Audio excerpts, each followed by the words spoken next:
Hi Narzo from tech in Kannada. ಗಮನಿಸ್ತಾ ಇದ್ದಾರೆ ಇವತ್ತು ನನ್ನ ಮುಂದೆ ರಿಯಲ್ಮಿ ನಾರ್ಜೋ 50 ಸ್ಮಾರ್ಟ್ಫೋನ್ ಇರುವಂಥದ್ದು. ಈ ಒಂದು ಸ್ಮಾರ್ಟ್ಫೋನ್ನ ಸ್ಪೆಷಾಲಿಟಿ ಏನಪ್ಪ ಅಂತ ಅಂದರೆ, ಈಗಾಗಲೇ ಈ ಒಂದು ಸ್ಮಾರ್ಟ್ಫೋನ್ ಇನ್ನೊಂದು ಹೆಸರಿನಲ್ಲಿ ಲಾಂಚ್ ಆಗಿರುವಂಥದ್ದು. ಆಯಿತಾ, ನೀವು ಈ ಒಂದು ವಿಡಿಯೋ ನೋಡಿ ಗೆಸ್ ಮಾಡಿ ನೋಡೋಣ ಆ ಒಂದು ಸ್ಮಾರ್ಟ್ಫೋನ್ ಯಾವುದು ಅಂತ.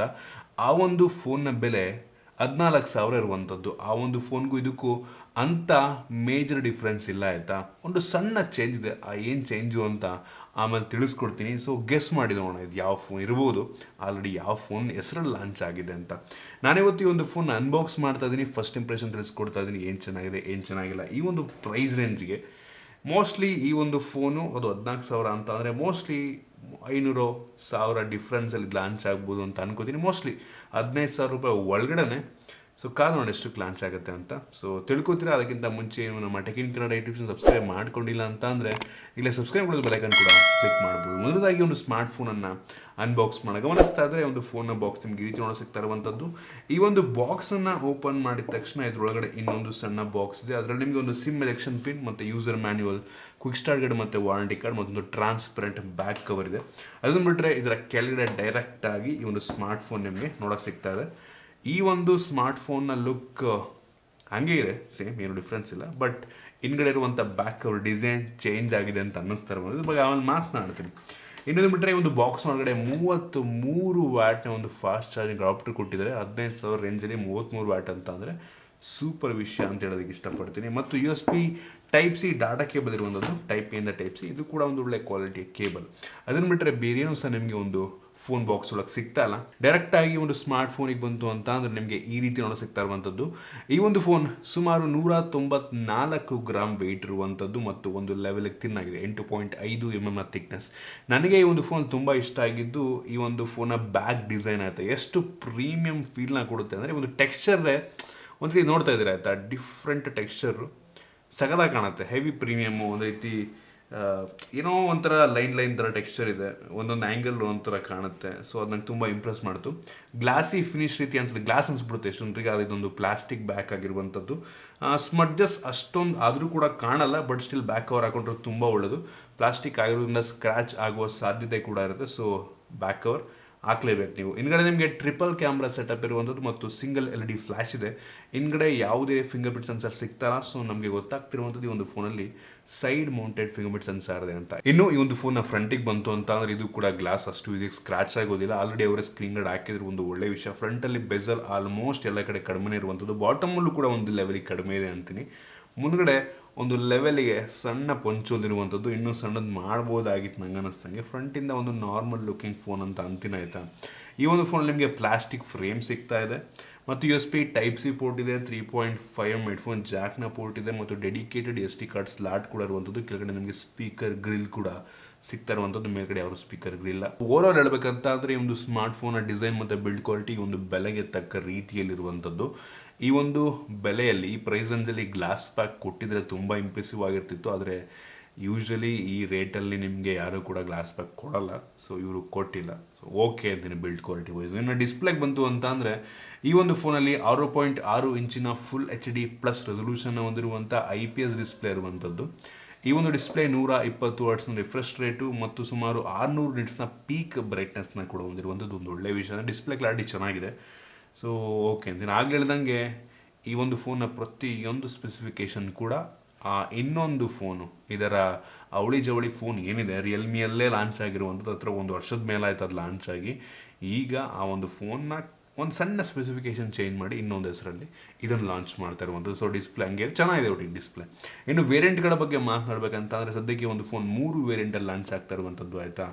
4GB RAM, 64GB storage, 6GB RAM ಮತ್ತು 128GB ಸ್ಟೋರೇಜು ಮತ್ತು ಇನ್ನೊಂದು 4GB ರ್ಯಾಮಲ್ಲೇ ಇನ್ನೊಂದು 128GB ಸ್ಟೋರೇಜ್ ಇರುವಂಥದ್ದು. ಇರುವಂಥ ರ್ಯಾಮ್ ಬಂದುಬಿಟ್ಟು LPDDR4X ಮತ್ತು ಸ್ಟೋರೇಜ್ UFS 2.1 ಸ್ಟೋರೇಜ್ ಆಯಿತು. ನಂಗೆ ಅನ್ನಿಸ್ತಂಗೆ ಈ ಒಂದು ಬೆಲೆಗೆ ಆರಾಮಾಗಿ UFS 2.2 ಸ್ಟೋರೇಜನ್ನು ಹೊಂದಿರುವಂಥ ಫೋನ್ಗಳು ಸಿಗ್ತವೆ.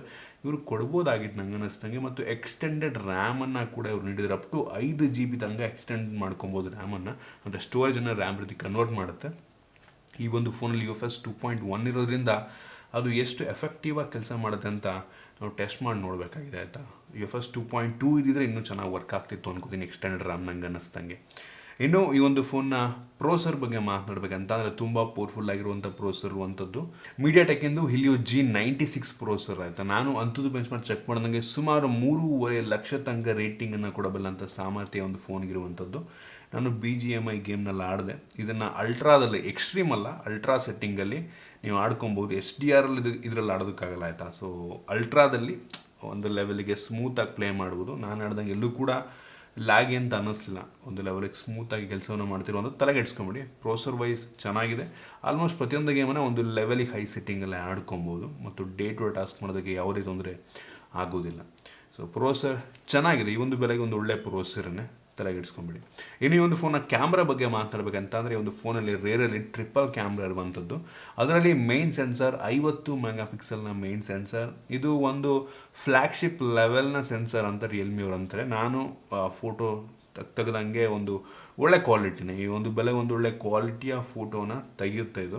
ನಂಗೆ ಅನ್ನಿಸ್ತಂಗೆ ಇದಕ್ಕಿಂತ 2,000 ರೂಪಾಯಿ ಬೆಲೆ ನೀವು ಜಾಸ್ತಿ ಹಾಕಿದ್ರೆ ಇದಕ್ಕಿಂತ ಒಳ್ಳೆ ಫೋಟೋ ತೆಗೆಯುವಂಥ ಫೋನ್ಗಳು ಕೂಡ ಸಿಗ್ತವೆ. 108 MP ಕ್ಯಾಮ್ರಾನ ಹೊಂದಿರುವಂಥ ಫೋನ್ ಎಲ್ಲ ಸಿಗ್ತವೆ. ಅದು ಇನ್ನೂ ಚೆನ್ನಾಗಿರುತ್ತೆ ನಂಗೆ ಅನ್ನಿಸ್ತಂಗೆ. ನಾನು ಟೆಸ್ಟ್ ಮಾಡಿರಂಗೆ ಈ ಒಂದು ಬೆಲೆ ರೇಂಜಲ್ಲಿ. ಸೊ ಇದು ಚೆನ್ನಾಗಿದೆ, ಕ್ರೇಜ್ ಇಂಪ್ರೆಸಿವ್ ಅಲ್ಲ ಆಯಿತಾ. ಒಂದು ಒಳ್ಳೆ ಸೆನ್ಸಾರ್ನೇ ಒಟ್ಟಿಗೆ, ಬಟ್ ಇನ್ನೂ ಚೆನ್ನಾಗಿ ಆಪ್ಟಿಮೈಸ್ ಮಾಡಬೇಕು ಅಂತ ಅನ್ಕೋತೀನಿ. ಅದನ್ನು ಬಿಟ್ಟರೆ ಇನ್ನೂ 2 ಸೆನ್ಸಾರ್ ಇರುವಂಥದ್ದು ಮಾಡೋಕ್ಕೆ ಕೆಲಸ ಎಲ್ಲ ಕೊಟ್ಟಿದ್ದಾರೆ. 2 ಮೆಗಾಪಿಕ್ಸೆಲ್ ಒಂದು ಮ್ಯಾಕ್ರೋ ಲೆನ್ಸು ಮತ್ತು 2 ಮೆಗಾಪಿಕ್ಸೆಲ್ ಒಂದು black and white depth sensor. ಅವಶ್ಯಕತೆ ಇರಲಿಲ್ಲ, ಬಟ್ ಕೊಟ್ಟಿದ್ದಾರೆ. ಸೊ 2 ಜಾಗ ಖಾಲಿ ಇತ್ತು ಅಂತ ಕಾಣುತ್ತೆ. ಸೊ ಅದಕ್ಕೋಸ್ಕರ ಫಿಲ್ ಮಾಡೋಣ ಅಂದ್ಬಿಟ್ಟು 2 ಸೆನ್ಸರ್ ಸುಮ್ಮನೆ ಹಾಕಿದ್ದಾರೆ. ಸೊ ಇವೆಲ್ಲ ಫುಲ್ HDಯಲ್ಲಿ ವಿಡಿಯೋ ರೆಕಾರ್ಡ್ ಮಾಡಬಲ್ಲ ಅಂತ ಸಾಮರ್ಥ್ಯ ಹೊಂದಿರುವಂಥದ್ದು. ಓಕೆ 4K ನೀಡ್ಬೋದಾಗಿತ್ತು ನಂಗೆ ಅನ್ನಿಸ್ತಂಗೆ. ಫ್ರಂಟ್ ಕ್ಯಾಮ್ರಾ ಬಂತು ಅಂತ ಅಂದರೆ 16 ಮೆಗಾಪಿಕ್ಸೆಲ್ನ ಫ್ರಂಟ್ ಕ್ಯಾಮ್ರಾ. ಈ ಫ್ರಂಟ್ ಕ್ಯಾಮ್ರಾ ಚೆನ್ನಾಗಿದೆ, ಪರವಾಗಿಲ್ಲ. ನನಗೆ ಈ ಒಂದು ಬೆಲೆಗೆ ತುಂಬ ಒಳ್ಳೆ ಫ್ರಂಟ್ ಕ್ಯಾಮ್ರಾ ಅಂತ ಅನ್ನಿಸ್ತು. ಇದು ಕೂಡ ನಿಮಗೆ ಫ್ರಂಟಲ್ಲಿ ಫುಲ್ HD ರೆಸೊಲ್ಯೂಷನಲ್ಲಿ ವಿಡಿಯೋ ರೆಕಾರ್ಡ್ ಮಾಡುತ್ತೆ. ಕ್ವಾಲಿಟಿ ಓಕೆ, ಇಷ್ಟ ನೋಡಿ ನೀವೇ ಜಡ್ಜ್ ಮಾಡ್ಬೋದು. ಪ್ರತಿಯೊಂದು ಸ್ಯಾಂಪಲ್ಸ್ನ ನಿಮಗೆ ತೋರಿಸಿದ್ದೀನಿ. ಫೋಟೋ ಚೆನ್ನಾಗಿದೆ, ಬಟ್ ಕ್ರೇಜಿ ಇಂಪ್ರೆಸಿವ್ ಅಂತ ಅನ್ನಲ್ಲ. ಚೆನ್ನಾಗಿದೆ, ಇಂಪ್ರೆಸಿವ್ ಅಂತ ಅನ್ನಲ್ಲ. ಸೊ ಇನ್ನು ಸೆಕ್ಯೂರಿಟಿ ಬಗ್ಗೆ ಮಾತನಾಡಬೇಕಂತಂದರೆ ಈ ಒಂದು ಫೋನಲ್ಲಿ ನಿಮಗೆ ಸೈಡ್ ಮೌಂಟೆಡ್ ಫಿಂಗರ್ಪ್ರಿಂಟ್ ಸೆನ್ಸರು ತುಂಬ ಫಾಸ್ಟಾಗಿದೆ. ಡಬಲ್ ಟಚ್ ಮಾಡಬೇಕು, ತುಂಬ ಫಾಸ್ಟಾಗಿ ಅನ್ಲಾಕನ್ನು ಮಾಡುತ್ತೆ. ಸೂಪರ್ ಅಂತೀನಿ. ರಿಯಲ್ಮಿ ಫೇಸ್ ಅನ್ಲಾಕ್ ಬಗ್ಗೆ ಮಾತಾಡೋಂಗೆ ಇಲ್ಲ. ಪಟ್ ಅಂತ ಅನ್ಲಾಕ್ ಮಾಡಿ ಬಿಸಾಕ್ತಾ ಇರುತ್ತೆ.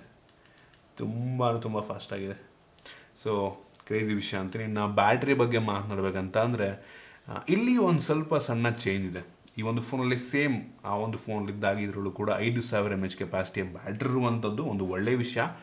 ಆದರೆ ಈ ಒಂದು ಫೋನಲ್ಲಿ ನಿಮಗೆ 33 ವ್ಯಾಟ್ನ ಫಾಸ್ಟ್ ಚಾರ್ಜಿಂಗ್ ಅಡಾಪ್ಟರ್ ಸಿಗ್ತಾ ಇರುವಂಥದ್ದು ಕ್ರೇಜಿ ವಿಷಯ. ಆ ಒಂದು ಫೋನಲ್ಲಿ ನಿಮಗೆ ಕೇವಲ 18 ವ್ಯಾಟ್ ಸಿಗ್ತಾ ಇತ್ತು. ಇದರಲ್ಲಿ ನಿಮಗೆ ಅಪ್ಗ್ರೇಡ್ ಮಾಡಿ 33 ವ್ಯಾಟ್ನ ಚಾರ್ಜರ್ ಕೊಟ್ಟಿದ್ದಾರೆ. ಸೊ ಒಂದು ಒಳ್ಳೆಯ ವಿಷಯ ಅಂತಲೇ. ಇನ್ನು ಸ್ಪೀಕರ್ ಈ ಒಂದು ಫೋನಲ್ಲಿ ಆಗಿಡ್ದಂಗೆ ಬಾಟಮ್ ಸ್ಪೀಕರ್ ಗ್ರಿಲ್ ಕೆಳಗಡೆ ಇದೆ. ಮೋನೋ ಸ್ಪೀಕರು, ಬಾಟಮ್ ಫೈರಿಂಗ್ ಸ್ಪೀಕರ್ನ ಕ್ಲಾರಿಟಿ ಒಂದು ಲೆವೆಲಿಗೆ ಚೆನ್ನಾಗಿದೆ ಅಂತೀನಿ, ಪರವಾಗಿಲ್ಲ ಅಂತೀನಿ. ಹೆವಿ ಇಂಪ್ರೆಸಿವ್ ಅಲ್ಲ, ಚೆನ್ನಾಗಿದೆ. ಇನ್ನು ಈ ಒಂದು ಫೋನಲ್ಲಿ ಆ್ಯಂಡ್ರಾಯ್ಡ್ 11 ಬೇಸ್ ಮಾಡೋದನ್ನ ಆಗ್ತಿರುವಂಥ ರಿಯಲ್ಮಿ UI ಇರುವಂಥದ್ದು. ಇದು ಒಂಥರ ನಿಯರ್ಲಿ ಸ್ಟಾಕ್ ಆ್ಯಂಡ್ ಎಕ್ಸ್ಪೀರಿಯನ್ಸ್ ನೀಡುತ್ತೆ. ಕೆಲವೊಂದು ಬೇಡದಿರುವಂಥ ಅಪ್ಲಿಕೇಶನಲ್ಲಿದೆ, ಅವನ್ನೆಲ್ಲ ನೀವು ಬೇಕಾದರೆ ಅನ್ಇನ್ಸ್ಟಾಲ್ ಕೂಡ ಮಾಡ್ಕೊಬೋದು. ಒಟ್ಟಿಗೆ ಸ್ಮೂತಾಗಿ ಒಂದು ಕೆಲಸ ಮಾಡ್ತಿರುವಂಥದ್ದು. 120 ಹರ್ಟ್ಸ್ನ ತುಂಬ ಚೆನ್ನಾಗಿ ಒಂದು ಡಿಸ್ಪ್ಲೇಗೆ ಮತ್ತು UIಗೆ ಆಪ್ಟಿಮೈಸ್ ಮಾಡಿದರೆ ಅದು ನಮಗೆ ಒಂದು ರೀತಿ ತುಂಬ ಸ್ಮೂತ್ ಫೀಲ್ನ ಕೊಡುತ್ತೆ. ಇನ್ನು ಈ ಒಂದು ಫೋನಲ್ಲಿ ನಿಮಗೆ ಬ್ಲೂಟೂತ್ 5.1 ಇದೆ. ಡ್ಯುಯಲ್ ಬ್ಯಾಂಡ್ ವೈಫೈ ಸಪೋರ್ಟ್ ಆಗುತ್ತೆ. ಕ್ಯಾರಿಯರ್ ಅಗ್ರಿಗೇಷನ್ ನಂಗೆ ಅನ್ನಿಸ್ತಂಗೆ ಇಲ್ಲ. ನಾನು ಚೆಕ್ ಮಾಡಿದಾಗೆಲ್ಲೂ ಕೂಡ LTE+ ನನಗೆ ತೋರಿಸಿಲ್ಲ, ಮೋಸ್ಟ್ ಇಲ್ಲ ಅಂತ ಅನ್ಕೋತೀನಿ. ಈ ಒಂದು ಫೋನ್ನಲ್ಲಿ ಆಲ್ಮೋಸ್ಟ್ ಎಲ್ಲ ಬೇಸಿಕ್ ಸೆನ್ಸರ್ಸ್ನ ಕೊಟ್ಟಿದ್ದಾರೆ. ಸೊ ಈ ಒಂದು ಪ್ರೈಸನ್ಸ್ಗೆ ಒಂದು ಒಳ್ಳೆಯ ಸ್ಮಾರ್ಟ್ಫೋನ್ ಇದು ನನಗೆ ಅನ್ನಿಸ್ತಂಗೆ. ಕ್ಯಾಮ್ರಾ ಚೆನ್ನಾಗಿದೆ ಒಂದು ಲೆವೆಲಿಗೆ, ಪ್ರೋಸೆಸರ್ ಚೆನ್ನಾಗಿರುವಂಥದ್ದು, ಡಿಸ್ಪ್ಲೇ ಚೆನ್ನಾಗಿದೆ.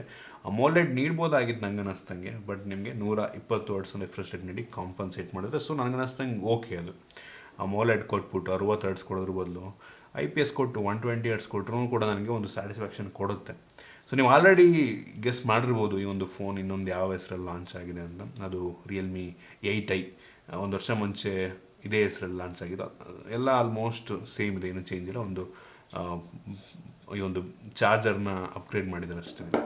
ಸೊ ನಿಮಗೆ ಈ ಒಂದು ವಿಡಿಯೋ ಯೂಸ್ಫುಲ್ ಆಗಿದೆ ಅಂತ ಅನ್ಕೋತೀನಿ. ಚೆನ್ನಾಗಿದೆ, ಒಂದು ಬೆಲೆಗೆ ನೋಡಿ ಒಂದು ಆಪ್ಷನ್ ಆಗಿ ಇಟ್ಕೊಬೋದು ನಂಗೆ ಅನ್ನಿಸ್ತಂಗೆ. ಇದೊಂದು 4G ಸ್ಮಾರ್ಟ್ಫೋನ್ ಆಗಿರೋದ್ರಿಂದ ಒಂದು ಆಪ್ಷನ್ ಆಗಿ ಇಟ್ಕೊಳ್ಳಿ. ಸೊ ನಮ್ಮ ಮೊನ್ನೆ ಮಾಡಿದ 15,000 ರೂಪಾಯಿ ಒಳಗಡೆ ಯಾವ ಸ್ಮಾರ್ಟ್ಫೋನ್ ಪರ್ಚೇಸ್ ಮಾಡ್ಬೋದು ಅನ್ನೋ ವಿಡಿಯೋದಲ್ಲಿ 8i ಕೂಡ ಇತ್ತು, ರಿಯಲ್ಮಿ 8i ಕೂಡ ಇತ್ತು. ಸೊ ಅದರ ಬದಲು ನೀವು ಈ ಒಂದು ಫೋನ್ನ ಒಂದು ಆಪ್ಷನ್ ಇಟ್ಕೊಬೋದು ಅಂತ ಅನ್ಕೋತೀನಿ. ನಂಗೆ ಅನ್ನಿಸ್ತಂಗೆ ಒಳ್ಳೆ ಫೋನೇ.